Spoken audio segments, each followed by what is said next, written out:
Of the Relevant Recruiter Show. Today, I'm stepping outside of my comfort zone. I'm talking a little bit about myself more than I normally like to. So, as we get into this, if you're listening to me live, if you can let me know that you can hear me, and if you can tap a little likes, let me know that you're here. I would appreciate that. So, today I'm going to talk about my story of how I went from a literal nobody, never recruited in my life before. Never even knew what a recruiter was. Didn't know the difference between contract staffing, direct hire types of things, to becoming a very well-known, respected brand in the space that's allowed me to, serve thousands upon thousands of people with my training and videos, helping hundreds of recruiting agencies hands-on, and partnering with companies like Forbes.jobs, MRI Network, AFA, New Jersey Staffing Alliance, Colorado Staffing Association. So trust me, if you are in this place where you feel like you've been at your journey for a long time, but you're not where you think you should be, or if you're struggling with commitment in your business, if you have limiting beliefs and doubts, if you're not sure on strategy, the reason I'm sharing today is to help you guys kind of behind the scenes of what I've gone through from a mindset standpoint. Some of the tactical things that I've done. So, just to kind of share a little bit of my story for those of you that don't know me, I actually, when I graduated college, I went back and worked with my family's floor covering company. So my dad, Don Gupton, owns Precision Flooring in San Jose, California. And, I basically got the whole, hey, why don't you come back and work for me? Before, what's up, Bobby? What's up, Matt? Crystal? Why don't you come back and work for me until you find your real job? And at the time, I was actually, I had the opportunity to go back and become a graduate assistant football coach at the University of Nevada. I was coaching junior college football all the time in California. I'm working with my dad. And that's really when I kind of discovered my passion for entrepreneurship, and also my obsession to grow business, because working with my dad, the only way I was going to make more money was if I made him more money. And so it immediately kind of became my motivation. Working for a small, family business was to grow. I was just obsessed with growth, and kind of always have been. And so, long story short, back in 2008, when, the economy crashed, we had just signed up for the first spot in the Yellow Pages. I think it was like a $4,000 a month contract. And guess what? Nobody was opening the Yellow Pages at the time. So we were handcuffed. We were like a lot of businesses at that time, really just hanging on for survival. So because most of our budget was maxed, we had to focus on effort. And that's really when I started to come across a lot of things. So you guys probably remember, some of you know Gary V or Gary Vaynerchuk very well. Some of you don't know him. If you don't, he's a great follow. Gary was the original guy to inspire my journey. And so Gary, if you don't know this, had Wine Library TV, and Wine Library TV was a place where he sold wine from his family's wine company. And he was doing reviews of wine online on YouTube. That's how Gary V got his start. So I'm like, well, shoot, I'm just going to do that for flooring. Flooring is not as attractive or appealing as talking about wine, but we had a lot of success by doing that. And so, we started, really building a social presence and leveraging YouTube for keywords and showing up on first page of Google with keyword search, both on YouTube and on Google, because, Google owns YouTube. And then we started looking at other social channels, Facebook, LinkedIn, things like that, and building our presence. And I realized after, we went through a 3-year span where we grew the company from under $1 million to over $6 million. And I realized that I had a gift and a passion for something. And I also realized I didn't like what I was doing. I did not like working in the flooring industry. Didn't want to be dealing with consumers in that fashion. And, I've always wanted to coach people. It's kind of my dharma. It's who I am. I coach youth football offline. I've always had a tremendous amount of respect for the coaches in my life. One of them is actually on here, Coach Bobby Bluford. He was one of the guys that helped me.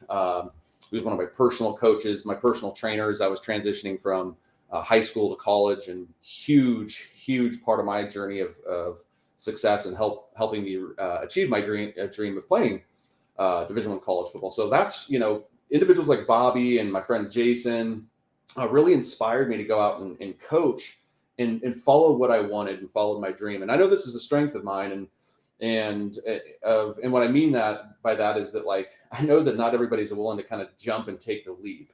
And I just went for it. And so that's when I started the coaching business.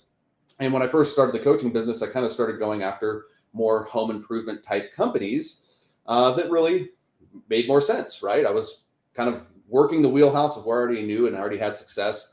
But what I had to offer, my market just wasn't ready for yet. And so that's when I started to kind of expand my lens. And I was actually in an executive forum at the time, Renaissance Executive Forum. Another great coach of mine, Glenn Perkins, was really, inspired my journey as well. But in that group was my friend Dean Lee, who owned a staffing agency, and that's actually was my first exposure to the staffing and recruiting industry. So Dean and I started kind of working on some things together. That's what kind of got me interested in the industry. And then I decided, hey, I'm going to go all in. Well, things I was learning through LinkedIn at that time was, really helpful for what the recruiting industry needed. And so I started helping. The very first true client in the industry was my friend Shanna. Shanna and I started working on some LinkedIn stuff to help her attract some candidates. She was in nurse practitioners, recruiting nurse practitioners, and we saw success right away. And so that was my first proven, results was with the first person I was working with. And then I realized, like, hey, there's a lot more we can do here. And so, that was kind of the foundation. That's how I got started. And so, went to the floor covering company, realized my passion for coaching, stumbled into the recruiting industry. Now, over the last 5 years, I've really just become obsessed with this space. I'm not a recruiter, never have, but I'm what I would consider, one of the go-to marketing experts in this space. So one of the things that people often get confused, and a lot of the times people try to throw shade on me, is like, hey, you've never placed a candidate before. And it's like, guess what? I've never said I had, nor do I lie about it, nor is that what I help people do. I help recruiters dominate their marketing efforts. So here is the first thing that really I wanted to dive into that's helped me. And this is kind of some mindset things. So one of the first things I had to do is really, because I wasn't a part of the recruiting industry, I had some imposter syndrome. So if any of you feel any of that, welcome to the club. And, I also, because of the imposter syndrome, I had my ego, my insecurities had to go out and kind of prove how much I knew. And so everything I first started doing was perfect. And so one of the first mindset shifts that really helped me, that I think could, potentially help you if you really feel like you're trying to be perfect or you don't feel like you belong, was I just focused on progress. That was the first shift. Went from, from perfect to progress, not perfection. So that way I could actually go out, learn my industry, become better at my skills and doing what I was doing. The next mindset shift I had to have was kind of more around a relationship with money. And, I didn't grow up with, I always grew up very well taken care of, but we didn't have extra. And so I always had scarcity. It's kind of just how it's kind of raised, so to speak. No knock on my parents, love them. But I always had kind of more of a scarcity mindset. So one of the next shifts was going from, hey, there's not enough people in this industry. Oh, I hope I don't offend anybody, to, hey, there's plenty of people, and I'm going to focus on being Donnie because I believe that there's an abundant amount of people that would like me just for me and who I am and the results that I deliver. And then kind of going back into, that the ego early on, a big part of it was trying to be right all the time. And I went from trying to be right all the time to just focusing on adding goodwill to my marketplace. And then the last mindset shift, and this one's really helped a lot over the years, is I tend to be a very matter-of-fact type of a dude. I like things done a certain way. I don't know what you call my type, but I very much serious. And one of the shifts that's really helped me, this is one of the biggest shifts I've made over the last year, is gone from being serious to being more playful and more fluid and having fun with my business as I'm just sitting here, shooting the shit with you guys here on LinkedIn. So let me know if any of you guys can relate to that. Go in the comments if you guys can relate to any of those mindset struggles, because those are the big things that really helped me, move forward. Was focusing on progress, not perfection. Really, focusing on abundance and there being a massive amount of clients and people that I can help and serve. Really focusing on, adding goodwill rather than being accepted in the marketplace, and then, having a little bit of fun with the business. Okay. So, one of the next things that I think really helped me,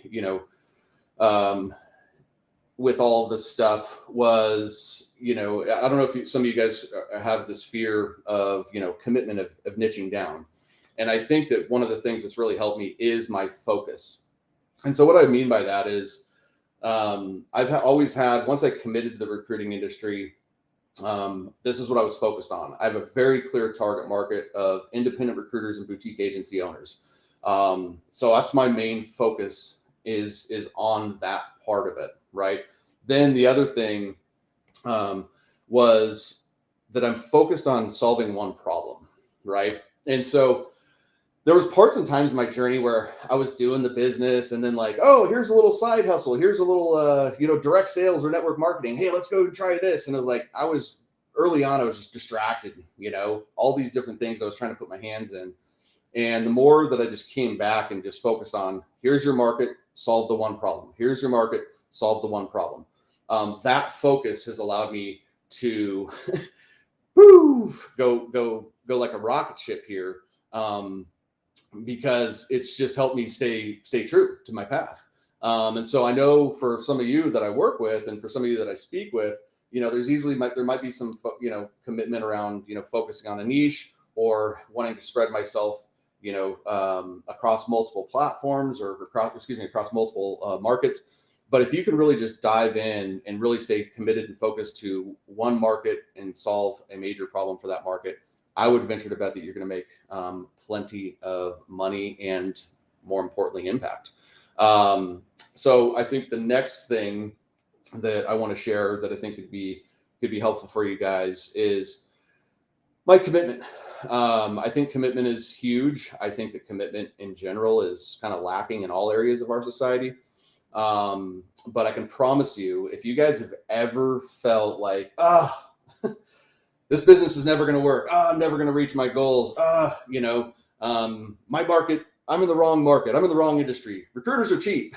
I had all these stories going on. So if you guys have these stories around your market, I just encourage you to commit to a couple of things. First, commit to playing the long game.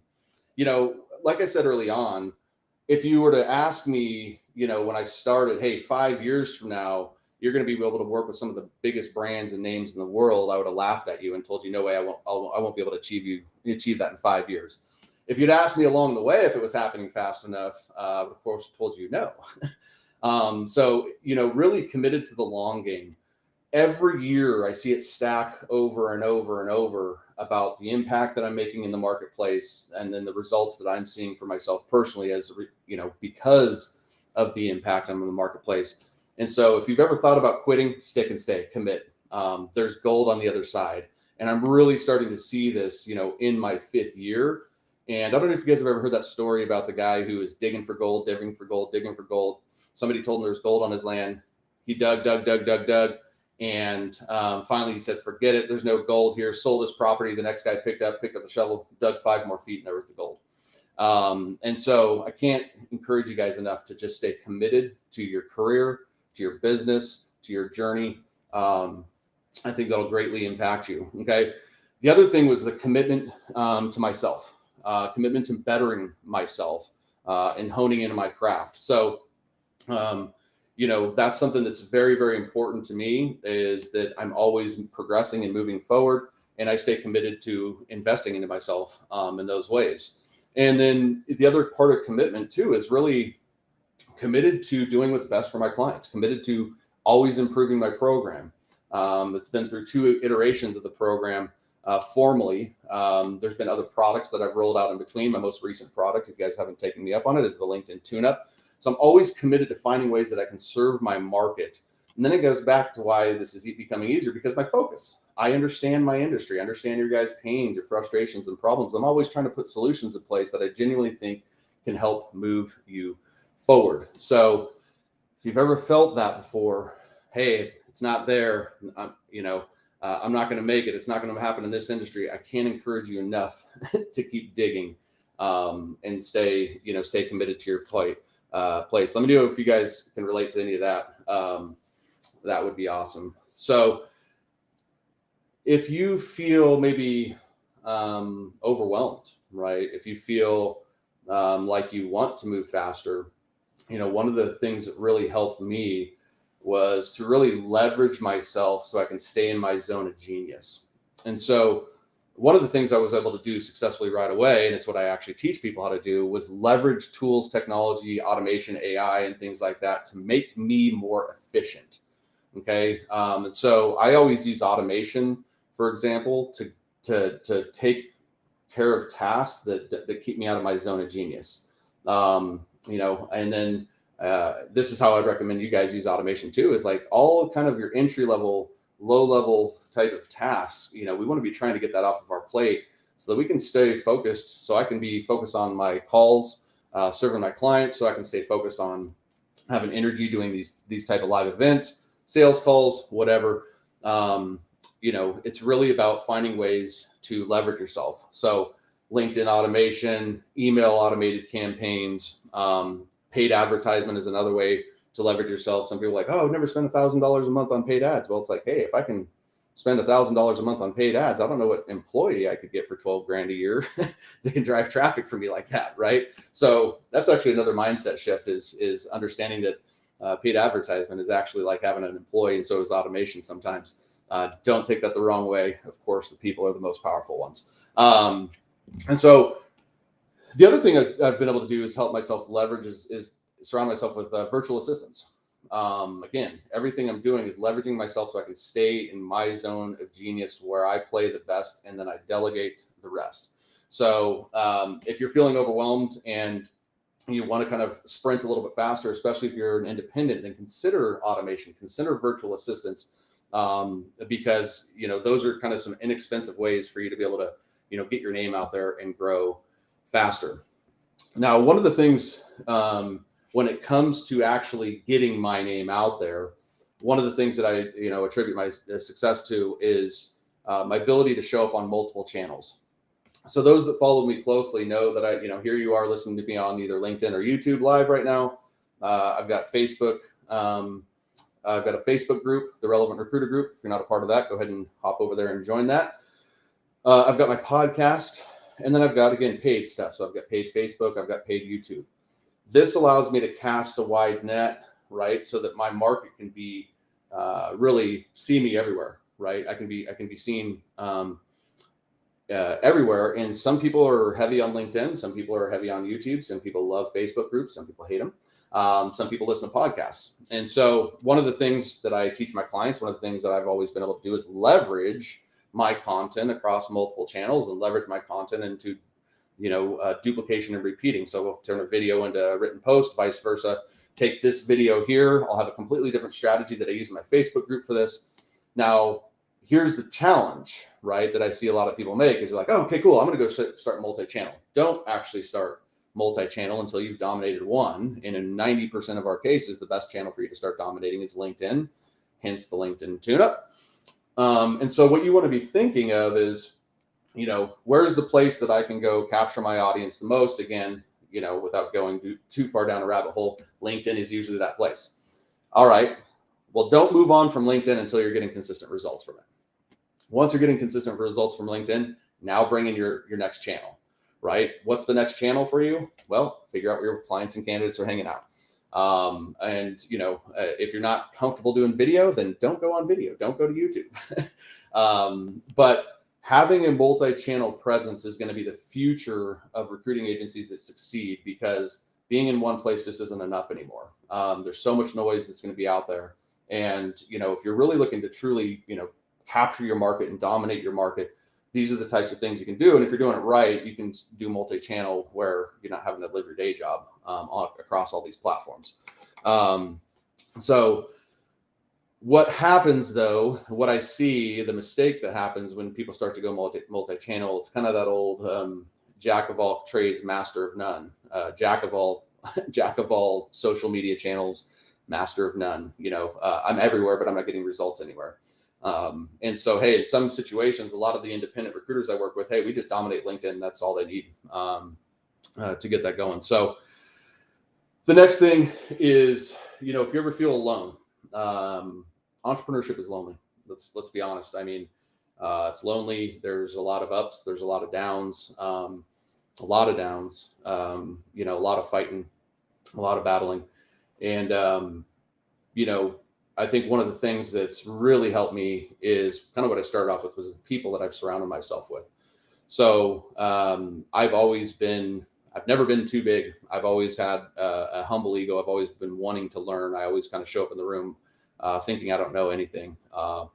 And so, I always have coaches. I've worked with coaches. I mentioned Glenn. I mentioned Bobby. Worked with my buddy Jason, Jonathan. Working with a guy named Dana right now. I'm always working with coaches, one, to, sharpen my craft. But two,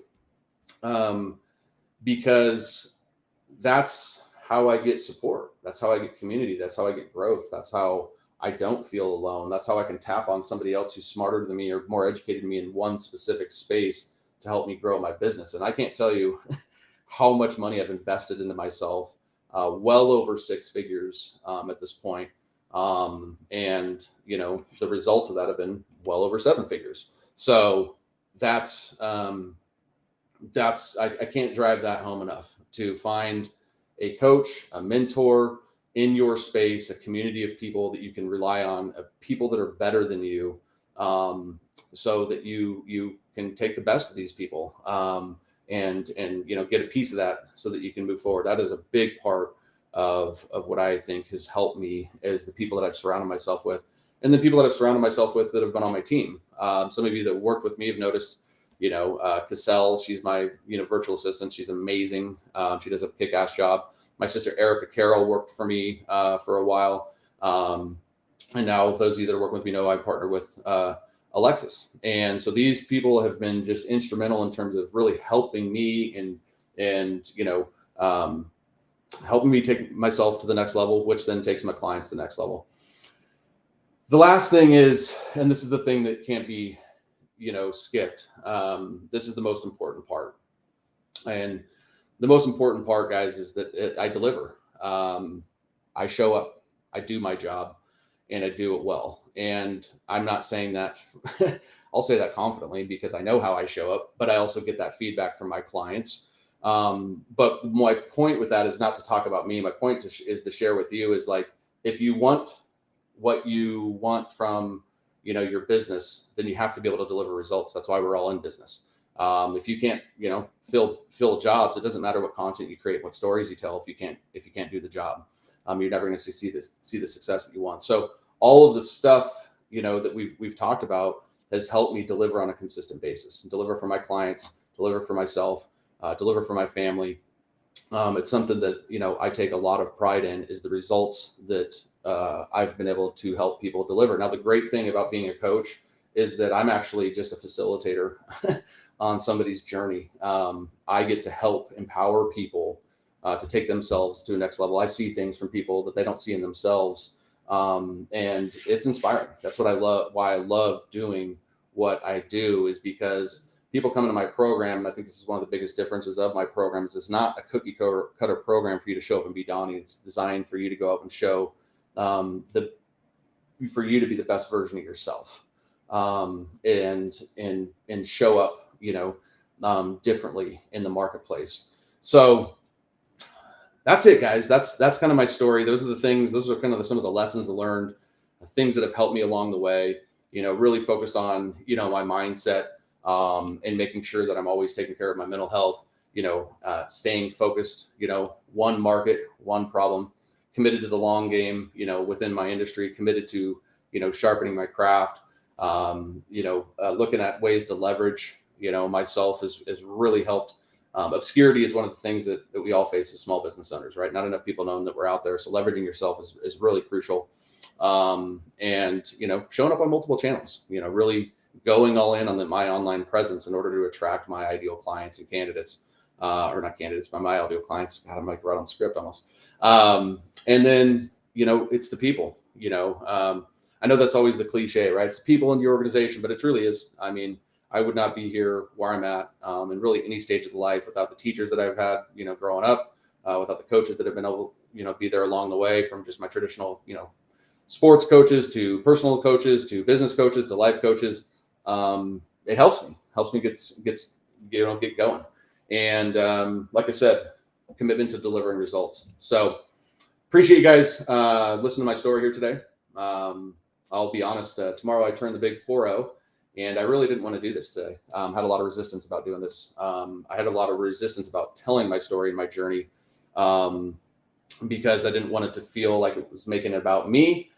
And I hope I did a good job of doing that. I know I shared a lot about me, but hopefully you guys can learn some of the lessons that I've, or get something from some of the lessons I've learned along the way, to help, you catapult your success in your career. But yeah, if you ever had self-doubt, if you ever thought like, hey, I don't think I could do that. I kind of live in a place right now with what I've created, is in what my, people around me have helped me create, is something that I never really thought, would be what it is today. I'm really proud of where I'm at this point in terms of my life and my business and things like that. So I only share my hesitation about putting myself out there because I know that probably 50% of you guys watching this right now would be having some of those same doubts. And, by busting through today, hey, if I show up and I impact one of you, it was worth my time. So thank you guys. Appreciate you being a part of my journey, being a part of the story. Thank you for all the comments coming through here. Appreciate y'all. I'll be back next week with another live as usual. But again, thank you for listening to my story and journey, and we'll see you guys